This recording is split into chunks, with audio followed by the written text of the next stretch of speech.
రజనీ ఇప్పుడు వరదలు అనేటివి, వర్షపాతం అనేది, అతివృష్టి అనావృష్టి మనం తీసుకొచ్చింది కాదు.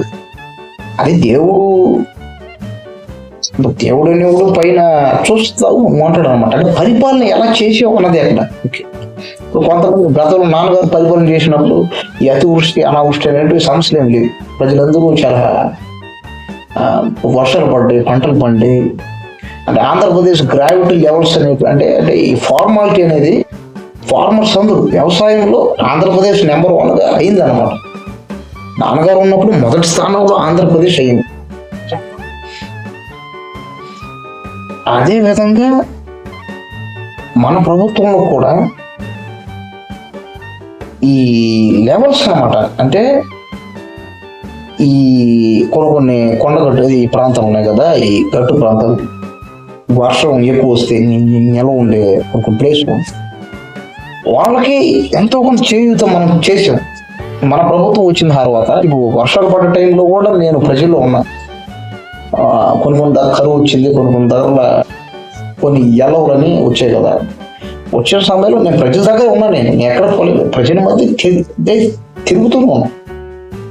మనం ప్రజల మధ్యలో ఉన్నాం, ప్రజల దగ్గరికి వెళతాం, మన ప్రభుత్వం దగ్గరికి తీసుకువెళ్తాం. ఆ వర్షం పడే టైంలో అందుకనే అంటే ఈ వర్షం నీళ్ళు కానీ, ఈ కరువులు, కటాక్షలు, ఈ వర్షపాతం, ఈ వరదలు ఇవన్నీ రాకుండా చేయడం. సార్ ఈరోజు చూసుకుంటే ఏపీకి స్పెషల్ స్టేటస్ కేంద్రం ఎందుకు మద్దతు ఇవ్వట్లేదు? దానిపైన ఎందుకు వాళ్ళు స్పందించట్లేదు? ముఖ్యంగా మన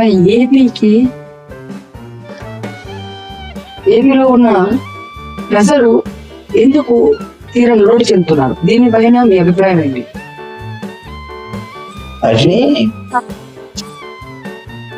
ఈ ప్రత్యేక హోదా అనేది మొదటి నుంచి ఏపీకి స్పెషల్ స్టేటస్ అనేది గత ప్రభుత్వం చూసుకుంటే మన గత ఎప్పుడైతే ఈ తెలంగాణ ఆంధ్ర అనేది డివైడ్ అయిందో, అంటే ఎప్పుడు డివైడ్ చేశారు అప్పటి నుంచి ఏపీకి స్పెషల్ స్టేటస్ తేవాలి.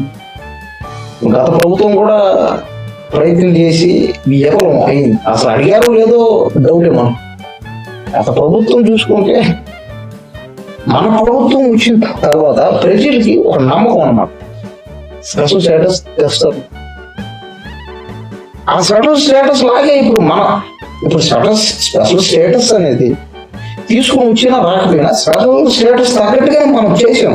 ఇప్పుడు డెవలప్మెంట్ దగ్గర కానీ, డెవలప్మెంట్ విషయానికి వస్తే కానీ, ఇంకా మిగతా దగ్గర కానీ, ఉద్యోగులు కానీ, ఈ వాలంటీర్ చూసుకున్నాం స్పెషల్ స్టేటస్ తగ్గట్టుగా మన ప్రభుత్వం చేసింది. మన ప్రభుత్వ వైఖరి పనితీరా.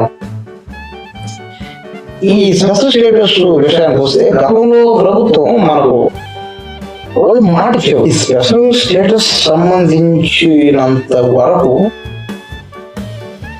మనం ఎన్నెన్నో ప్రయత్నాలు చేసాం. వాళ్ళ మెడల్, కేంద్ర మెడల్ వచ్చామని మాట ఇచ్చాం. ప్రజలు మన మీద ఉన్న ప్రభుత్వంతో, మన మీద ఉన్న నమ్మకంతో వాళ్ళు స్పెషల్ స్టేటస్ తీసుకొస్తామని మనకు అంటే వాళ్ళు మనల్ని నమ్మారు అనమాట. వాళ్ళ ప్రజల నమ్మకాన్ని మనమే ఒమ్ము చేయలేదు.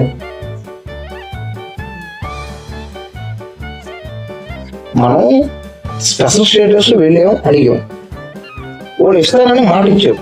వాళ్ళు ఇస్తానని మాట ఇచ్చాం, మళ్ళీ వాళ్ళు మాట తప్పారు. కానీ మనం చేసిన మాత్రం ఎప్పుడు మాట తప్పింది లేదనం. మనం మాట ఇచ్చామంటే చేస్తాం అంతే. ఈ సెంట్రల్ వాళ్ళు, కేంద్రం వాళ్ళు స్పెషల్ స్టేటస్, ఇప్పుడు ఈ గవర్నమెంట్ కూడా ఇప్పుడు స్పెషల్ స్టేటస్ తెస్తా చూస్తాం మనం. ఈ 5 ఏళ్ళు ఏముందో రజనీ